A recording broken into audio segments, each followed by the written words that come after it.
All right, folks, welcome back to a Monday edition of Middays with Q right here on 97.3 ESPN FM. We'll take you up to 2 o'clock. You saw the Mike and the Mad Dog 30 for 30 last week. Great reviews. It was a good show. And on the line, it's always good to catch up with Christopher Mad Dog Russo. And Doggy, good to touch base. And what were your first thoughts when you watched the 30 for 30 special for the first time? Well, I watched it April 21st. I had seen it the first time then, and then I saw it again June 4th at 2 premieres, Rich. So I had a feel, but I thought they did a tremendous job. I really did. I don't think there's anything. I mean, most of my friends, if any complaint at all, it wasn't long enough. Yep. But from the standpoint of what they try to capture, how they did it in a 60-minute scenario, 52 minutes to be exact, and I felt the same way. I thought they did a hell of a job. I mean, I really do. I don't think there was, again, you can quibble here, you can quibble there. I could quibble why Jim Boeheim is, in there, not Eddie Coleman. Eddie C. Shore. Quibble. Yeah, I mean, I can quibble on those things, but overall, I thought they did a tremendous job. I really did. Yeah, and it's funny, too, because I'm wondering, when people look at it, when everyone says, Russo and Francesa, they changed the course of sports talk radio, and it's amazing because, listen, everywhere I think everyone has a little Mike and the Mad Dog in them, and you grow up, and I grew up on you guys in the car with my father after Imus in the morning, driving around in White Plains and Nyack, so like I said, you guys were a staple for myself growing up, but there's so many memories you can kind of pinpoint, and I'm just wondering, it's hard to kind of encapsulate that, in an hour, and then when you have 19 years with the same partner, I mean, the list of memories goes on and on. It's just, it really is. Do you look back and say to yourself, well, if I can pinpoint 1, 2, or 3, these are what it would be, or there's just too many to pinpoint?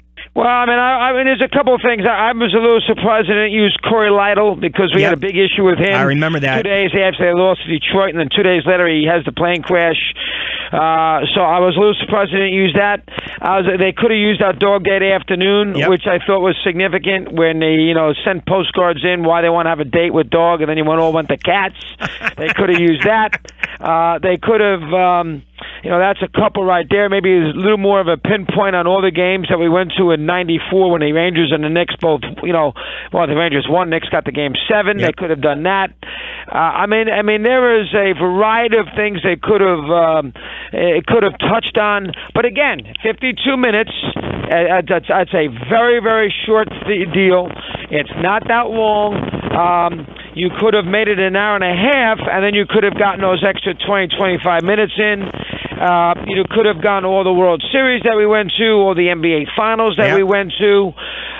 You could have you could have delved into a little bit more of the Parcells angle. You could have obviously Pat Riley especially. We didn't get Riley on. I tried because I thought Riley was very, very important. You could have done something on George Young. Everybody loved the George Young 505 spots. We didn't do anything with that either. So again, for the diehard New York fan like yourself, Rich, you could have done some things that were very interesting, and you could have made it a little bit more New York-centric. Yep. But for the national audience, that's why Nance is featured. That's why they gave you the Boeheim soundbite. For the national audience, only being an hour, I think they wanted to make sure that it sold a little bit from a national standpoint and did not become too much New York. So that's the way they handled it from that standpoint. Listen, you had the great rant when the Giants lost to the Angels. I remember. Well, they put that in there. They did. You could have done a lot of the pink. Giants lost to the Marlins. That's when the Giants lost, not to the Angels. The Marlins. The regular rant. Okay, yeah, you could have had the Pac-Man. You could have had the Pac-Man Jones rant.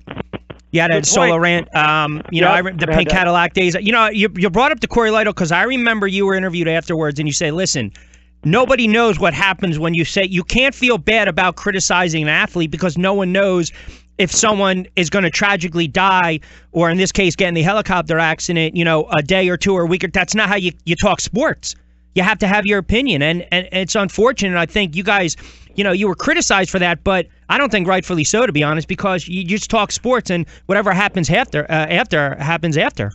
Yeah, 100% right. But it was a very unique set of circumstances. The fact that we had him on, that was a rain out at Shea, Mets and the Cardinals on a Wednesday, and he hits that building on 72nd Street.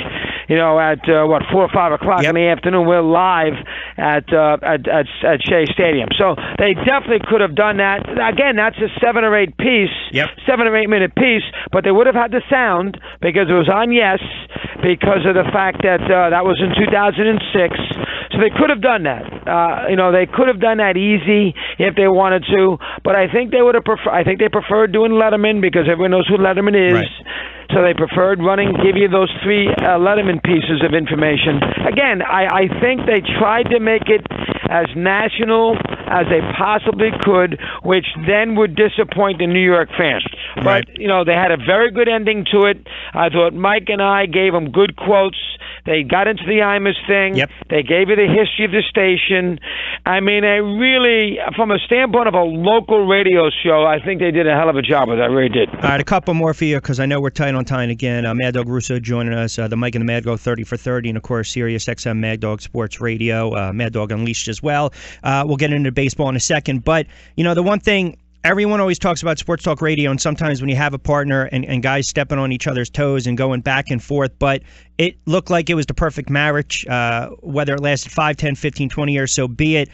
Just if you can kind of encapsulate in 30 seconds, because I got 2 more quickies for you. What really made it work for you guys? Well, a couple of things. One, we're both Long Islanders. 2, and New Yorkers. 2, we both love sports so much.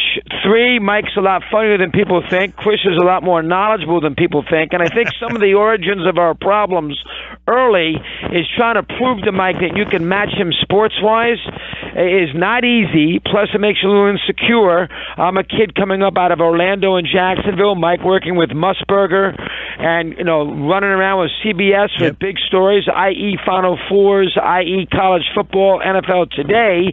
And I'm working radio in Orlando, Florida. And then all of a sudden they throw us together. Well, Mike's going to want to see if his new partner can match him. And I want to prove to Mike that I can, and that's going to cause some issues. So I think that's part of it there. But once Mike realized that he had a worthy foil, I think you saw the show mature. Now, remember, I could prod Mike, Mike could prod me. In a lot of ways, we brought out the best of each other because how many people can talk sports as in detail as Mike and I can? The sports that he's not great at would be obviously tennis. Hockey. I can do the sport and hockey. I can't do that. But the sport that I'm not great at, horse racing, he can do. Right, so right. You got those 2 things, and we both can figure out golf, hockey playoffs we can get around, NBA we know, NFL we know, baseball we know. Mike's very good on college football, so he can fill in the gaps there. I mean, from a standpoint of what we did, we gave each other, we filled in the blanks with what the weaknesses of each other. Mike can get a little bored. I can fill in the blanks. I can look at the sports sort of as a fan, a simplistic way. Yep. Mike can, look at it a little more analytically, at least early on. So you put that together, and, remember, you had success early. You're on for 5 hours, and before you even turn around, you're getting good ratings. Yeah. That's going to make you work a little harder to get along with your partner. So you got to keep that in mind, too. I mean, listen, it wore itself out. We're there for 19 years. It was time for a change. I think Mike would admit that now, too. I think we're actually more famous now than we were if I would have stayed with Mike. I'm not sure if there would have been a 30 for 30 if the show had still stayed. The fact that I left gave it a little soap opera appeal. I kind of bailed after 19 years. And then we had the issue for 8 years. We didn't do that much communication. I think that adds to the story, writes another chapter to it. Yeah. Actually makes it more appealing. Is he going to come back? Why did Chris leave? They hate each other, this, that, and the other. I think it adds something to it, Rich. So I think that helped, too. All right, 2 more before I let you get out of here. Do you like the direction that sports talk radio has gone? We look at present talk radio, and now everyone wants the hot topic, the debate, the hot take. Right away, if you have an opinion, people don't like the opinion. I mean, you got to be passionate, you got to be knowledgeable, you have to have an opinion. But when you look from where you guys started and where sports talk radio is right now, I mean, what's your overall assessment of the future of sports talk? Well, I mean, there's a lot of people doing it, and some of those folks are looking to do a little bit more guide talk than they are sports talk. I don't know if the accent is as much on the games as it used to be. Mike and I were always more focused on ball games. Now I think a lot of people are more focused on the surrounding parts of the games instead of the actual games themselves. And I think that hurts sports talk. I like the idea that so many people can do it from a career perspective. It gives people something to do. There's plenty of jobs out there to get, but it also gives people a forum who may have not earned that forum as we've had to do it in the old days. Remember, I worked on radio for about 5-6 years in 2 or 3 different markets before he ever started at FAN. Mike worked at CBS for 7 or 8 years before he ever started on FAN. Now that apprenticeship isn't as great. They throw you all on, and they see if they get a little magic right out of the gate, and that can create a little irresponsibility from a talk show perspective. So that's the negative. You like the fact that there's a million choices. You like the fact that fans can go a lot of different ways to get information. They can pick and choose. There's a lot of competition, which theoretically would lead to better radio and TV. Yep. So you like that aspect of it. It's not just one show. You got 3 shows in cities. Well, I don't like this show. I got that show. Well, that show stinks. I got this show. You can go back and forth. Right. You couldn't do that in the old days. It was just me and Mike. Yeah. So that's good and bad. But I think overall, the appetite for sports is unbelievably. You can't satiate it. You can't satiate it. I mean, everybody wants to talk about sports. And people know if you're faking it too, doggy. They know. They know. They know authenticity. That's got something to do with it too, Rich. You're on top of it. You know what's going on. All right, listen. I'm not going to get on your Giants. I'm just wondering before I let you get out of here. Terrible. They're horrible. I mean, listen. The Dodgers might be the best team at baseball. You think, or Houston? Well, it's going to be a good World Series if you get those 2. I think the Dodgers have a little bit more of a bulletproof process in the postseason because you got Jansen, who's better than Giles, and you have Kershaw, who's better than. How about this kid, Alex Wood? He's undefeated. I got to see. He's been great, but I got to see him in a big game. But I mean, he's quirky. He's hard to pick up. He's had some success. I think the Dodgers are a little bit more bulletproof than the Astros are. But I think the 2 teams that would worry you a little bit from where they might be, one would be the Nationals, who are due to win a series. But the bullpen. Well, they did add 2 components yesterday. And the other one, of course, would be the Red Sox, who do have Sale and Price. Right, so, nice matchup. You would consider, Sale, if you had Sale and Keuchel in Game 1, even if the game was in Houston, you'd have to favor the Red Sox in that game. And you got to get the price that you got last night against Yankees. Right? That's true, too. Because he's in he hasn't done that. He hasn't done that in the postseason. All right, doggy. Listen, I appreciate it. The best of luck going forward. All right, we'll talk soon. Best of luck with everything with XM and Mad Dogs Sports Radio as well. Glad you liked it. Glad you liked the 30 for 30, Thank you. Rich. I appreciate it, doggy. Be well. Okay, buddy. All right, take care of yourself.